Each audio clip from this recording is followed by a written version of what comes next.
이번에는 모든 조직이 꼭 필요한 구글 폼스에 대해서 배우겠습니다. 구글 폼스는 구글 다큐먼트의 일종이기 때문에 구글 다큐먼트로 가야 돼요. 그래서 docs.google.com입니다.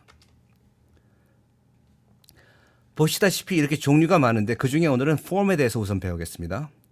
폼 하면은 이 사용자들이 자신이 정보를 자발적으로 써서 서브밋 하는 거예요. 자, 우선 만들어 봅시다. 자, 첫 폼 이름을 주도록 합시다. 예를 들어서 어떤 야유회를 만든다고 합시다. 그러면은 피크닉 오는지 안 오는지 알리는 걸로 하도록 하죠. 그러면 여기다 예를 들어서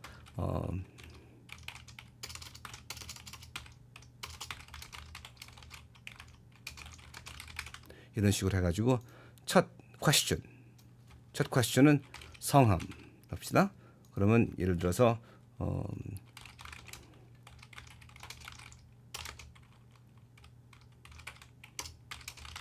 이런 식으로 합시다.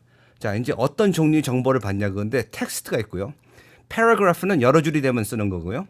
multiple choice는 다지선다형 그 중에 하나만 고르게 되는 거고, 체크박스는 여러 가지 있을 때 다 고를 수도 있는 거고, 그 다음에 리스트 중에 하나 뽑으라는 건 또 다른 것이고, 스케일은 이제 1에서 10까지 뭐 하는 건데 하나씩 다 보여드릴게요. 이러면 텍스트가 적절해요. 그래서 합시다. 그렇게 한 다음에 여기를 누르면은 꼭 대답을 하게 돼야 돼요. 해야 돼요. 여기를 대답 안 하면 이 폼을 받지 않습니다.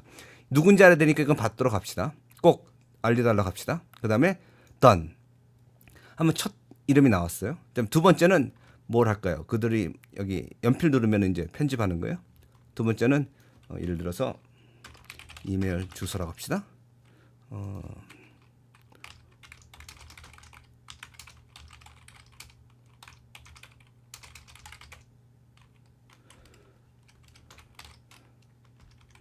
여기 스페이스가 있나? 자, 이렇게 해서 이메일도 한 줄이면 되죠.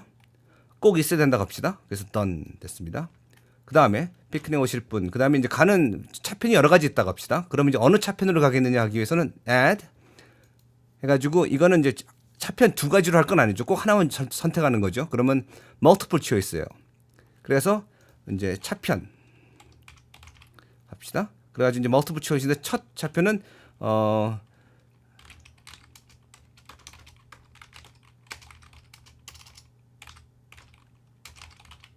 이렇게 하고, 그다음에 두 번째는 클릭해서 제가 그냥 카피 앤 페이스트 할게요. 빨리 하게. B. 또 세 번째는 장소 C.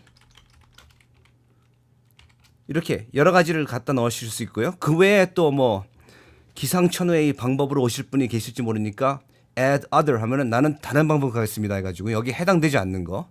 그래서 그분들이 직접 기입할 수 있게 돼요. 예를 들어서 나는 헬리콥터로 가겠다. 뭐 그런 분이 계시면은 그렇게 하면 이 여유를 두는 거죠. 전혀 다른 생각을 발상하실 분. 나중에 가서 또 넣으면 돼요. 여기서 엔터하면, 만약에 또 다른 방법이 있으면 여기서 엔터 하시면 다 함께 열려요. 그래가지고 가가지고 이렇게 해서 넣을 수도 있죠.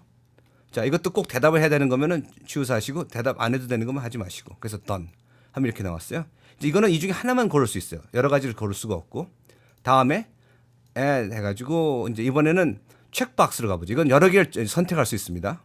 그래서 이제 이번에는 지참해 오실 음식 뭘 가져오나 보도록 하죠. 자, 그러면 예를 들어서 뭐 잡채, 밥, 갈비, 밥, 이게 들어갈 게 아니었네 여기. 다음에 김치, 와인. 또 이제 미처 생각 못한 걸 가져오실 기발한 아이디어 가지고 계신 분이 있을지 모르니까 이렇게 열어두고요. 자, done 하잖아요. 이거는 여기 multiple choice랑 달라서 여러 가지 가져오실 분들은 여러 가지를 체크할 수가 있어요. 다 체크할 수도 있고, 또 한 가지 더 여기 이것도 가져오시고 또 뭐도 가져오신다. 됐죠? 그 다음에 이제 어떤 종류가 있었죠? paragraph를 합시다. 이건 제일 마지막에 넣어야 되는데 우선 하죠. 남기시고 싶으신 말씀 이런 식으로 해가지고 뭐 장문으로 이렇게, 그러니까 뭐 하소연이라든지 가슴에 쌓인 얘기를 하시겠다 그러면 이렇게 넓은 장소를 제공해서 긴 얘기를 하실 수 있도록 할 수 있습니다. 그 다음에 여기 다 했죠. 그 다음에 choose from a list 클릭 해보면요. 자, list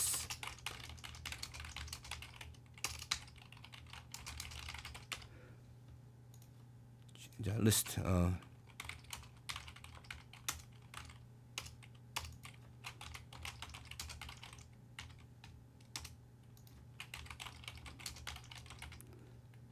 이렇게 돼 있거든요. 자, 이렇게 하면요.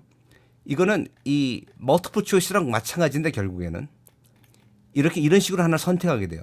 드롭 다운 해가지고 제 생각에는 멀티플 초이스 쓰는 게 더 낫다고 생각해요. 이게 다 볼 수 있잖아요. 뭐가 뭔지. 그리고 또 이 주최하는 사람이 생각 못했던 것을 자기가 직접 그 참가자가 입력할 수도 있는데 리스트는 그런 거에 비하면 한꺼번에 다 볼 수도 없고 또 새로운 아이디어를 넣을 수도 없고 그래서 저는 별로 선호하지 않습니다. 하지만 있으니까 보여드렸어요. 자, 그다음에 스케일은 이제 예를 들어서 봅시다. 참가하시는 기분이 어떠신지 1에서 5에서 1은 그다음에 5번은 이렇게 해가지고 딱 하면은 자 이제 가시는 기분이 어떤지 그래서 이제 이 서베이 같은 거 할 때 아주 조용하죠. 만족합니다, 뭐 아주 불만족합니다 등등등 이렇게 할 때 이렇게 해서 할 수 있고 자 그래서 이게 다예요. 좀 하나씩 다서 넣어서 보여드렸는데 이걸 물론 다 같은 걸 여러 가지 할 수 있어요. 참 텍스트는 2개 썼죠 제가 그렇게 해서 여러 가지를 다 선택하셔서 그 알고 싶은 내용을 다 기입하셔서 다 완성이 되면은 이대로 세이브 하시면 돼요. 이것을 자 세이브가 됐습니다. 다음 편에 이것을 어떻게 사용하는지 보여드리겠습니다.